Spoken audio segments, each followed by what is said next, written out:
मणिपुर नाम नगर में रवि नाम का एक रसोइया था। उसी नगर में रवि का एक छोटा सा होटल था। रवि बहुत ही बढ़िया रसोइया था।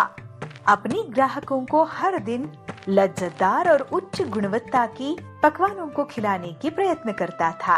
रवि खाना पकाना शुरू करने से पहले उस दिन जो पकाने वाला है वह सब सामग्री यानी कि दाल, चावल, तेल, मसाले, सब्जियां, इन सबको एक बार नहीं दो बार परीक्षा करके अच्छे से धो के फिर उसका यूज करता। रवि की पकाई हुई दाल सारे नगर में बहुत ही फेमस था। वह खाना पकाने में दिखाने वाली प्यार और ग्राहकों के प्रति उसकी श्रद्धा उसकी खाने को बहुत लज्जतदार बना देती। इस तरह इस होटल की दाल की स्वाद के बारे में जानने वाले दूसरे गांव के लोग भी होटल को ढूंढते हुए आके मन भरने तक खा के रवि को शाबाशी देके जाते थे। उसी नगर में रायण्णा नाम का और एक रसोइया था। उसके होटल की तरफ मक्खी भी नहीं घूमती थी। इस वजह से रायण्णा को रवि के बारे में बहुत जलन होती थी। रायण्णा की बीवी एक दिन कहती है, अरे ये क्या है जी, हर दिन हम होटल में तरह तरह के व्यंजन बना के लोगों की रास्ता देखते हैं, हमारे होटल की तरफ एक भी मुड़ के नहीं देखता है। ऐसे कहते हुए बड़बड़ाती रहती है।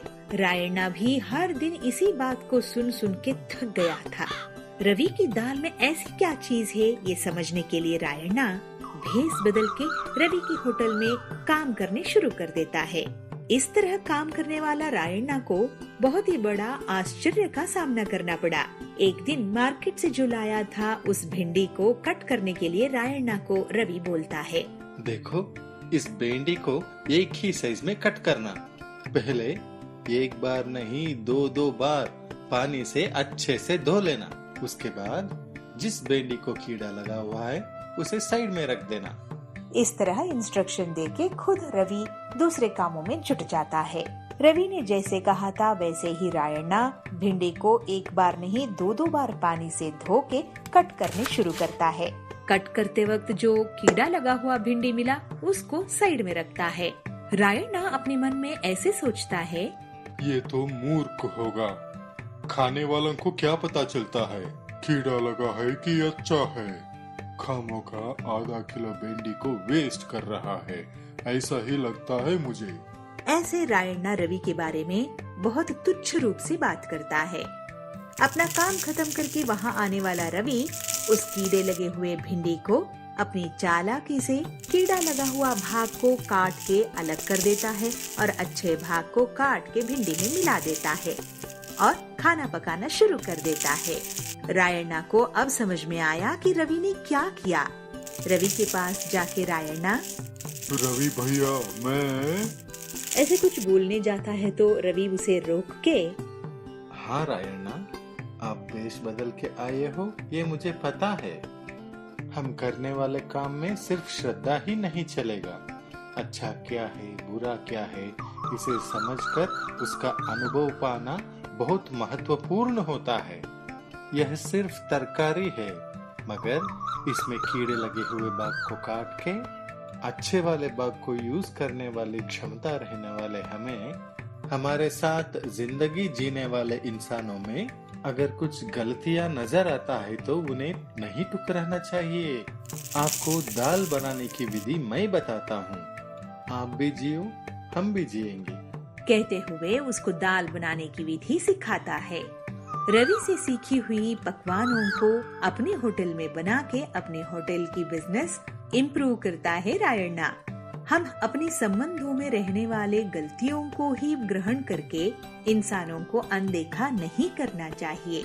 उनकी गलतियों को क्षमा करके उनके अच्छे गुण को सराह के उनके साथ मिलजुल के प्रेम से रहना चाहिए, है ना? मणिपुर नाम के गांव में अम्बरीश नाम का एक व्यक्ति रहता था। वह छोटी छोटी बातों को भी गंभीरता से चिंता कर करके सारी बातें नेगेटिव रूप से ही लेता था। वह एक किराना शॉप का मालिक था। उसे कोई मुनाफा न मिलने के कारण एक ही महीने में दूसरों को उसे बेच देता है।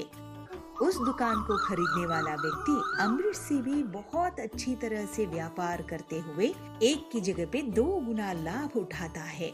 इसको देख के हताश अमरीश लगता है मेरा समय सही नहीं चल रहा है, किसी ज्योतिष से मिलते हैं। कह के अपने आप में बोलते हुए दूसरे दिन उस गांव के ज्योतिष के पास जाता है। स्वामी, बचपन में मैं पढ़ के लॉयर बनना चाहता था, लेकिन पढ़ नहीं पाया। मैकेनिक का काम सीखकर मैकेनिक बनना चाहता था, मगर मुझे उसकी बारीकियां समझ में नहीं आई। जो बचा जमीन को बेचकर अब किराना दुकान चलाता हूँ, लेकिन वो भी ठीक नहीं चल रहा है। मगर उसी जगह में दूसरा बंदा बहुत अच्छी तरह से व्यापार कर रहा है। लगता है मेरा बहुत बुरी टाइम चल रहा है, उसे थोड़ा ठीक कर दीजिए ना स्वामी। कहते हुए अपने दर्द को उनके सामने पेश करता है। उसकी सारी बातों को सुनते हुए ज्योतिषी तुम्हारी अष्टम में शनि की पीड़ा, कुछ दोष, मंगल ग्रह में गुरु की आर्भट और गर्जना और शुक्र में राहु वक्र रूप से तांडव कर रहा है।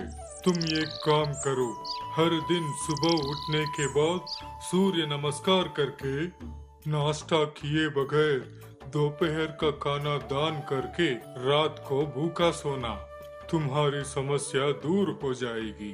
कहते हैं। उसको सुन के अमरीश विचलित होता है। स्वामी, आपके बोले जैसे करना हो तो मुझे खाना ही नहीं खाना पड़ेगा। अगर खाना नहीं खाया तो कैसे जीऊंगा? तो ज्योतिषी कहते हैं, अरे सही है, लेकिन तुम्हें तुम्हारी समस्या की परिहार चाहिए या खाना चाहिए? देखो बेटा, अगर तू पीड़ा से विमुक्ति चाहता है तो मैं जैसे कहता हूँ वैसा करके 3 वक्त का खाना छोड़ दो और देखो, 1 साल में तू करोड़पति बनेगा। उसके बाद तुम्हारी मर्जी, ऐसे कहता है। तो अमरीश वहाँ से चले जाता है और जैसे ज्योतिषी बताए थे वैसे ही 4 दिन तक बिना खाए सो जाता है। 5वें दिन पूरे निशक्त होके हॉस्पिटल में एडमिट होता है। ग्लूकोज चढ़ाने के बाद जान बची तो लाखों पाए कहते हुए घर आता है। अब अमरीश के सामने 2 प्रश्न हैं। एक, जैसे ज्योतिषी कहते हैं वैसे खाना नाश्ता छोड़ के करोड़पति बनना। अगर वैसा करता है तो जीना मुश्किल हो जाएगा। और दूसरा, अच्छे से खा पी के काम करते हुए जीना। ऐसे करने से कम जिंदा तो रहेगा। अमरीश दूसरा रास्ता अपनाते हुए अच्छी तरह से खा पी के काम करने शुरू कर देता है। जब भी ज्योतिषी उसको मिलते तो व्रत का पालन कर रहा हूँ ऐसे कहते हुए झूठ बोल देता। ऐसे ही अमरीश 1 साल भर में अच्छी तरह से काम करके करोड़ों संपादन करता है। एक दिन ज्योतिषी अमरीश के घर के पास आते, तुम्हारा व्यापार कैसे चल रहा है अमरीश? कह के पूछते हैं। तो अमरीश कहता है, सब ईश्वर की कृपा है, सब अच्छी तरह चल रहा है स्वामी जी। कहता है। तो ज्योतिषी, अच्छी बात है, तूने ऐसे वैसे करके करोड़पति तो बन गया, लेकिन मेरा कमीशन 20 लाख कब दोगे? कहते हुए पूछता है। तो अमरीश को बहुत गुस्सा आता है।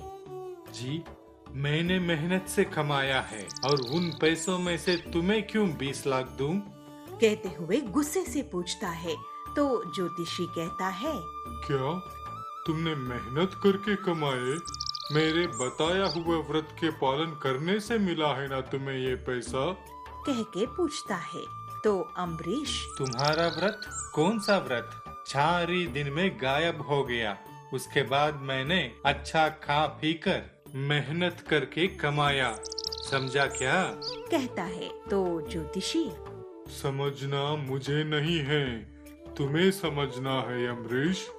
नाच न जाने आंगन टेढ़ा कहावत के जैसा गलत सलत चीजों में दिमाग खपाते हुए काम किए बिना बहाना बनाता था, इसीलिए खाना पीना बंद करवाया था। तुम्हें किसकी आवश्यकता है वो तुम ही ने चुना है। हमारे जिंदगी को खुद हम संवरना चाहिए अमरीश।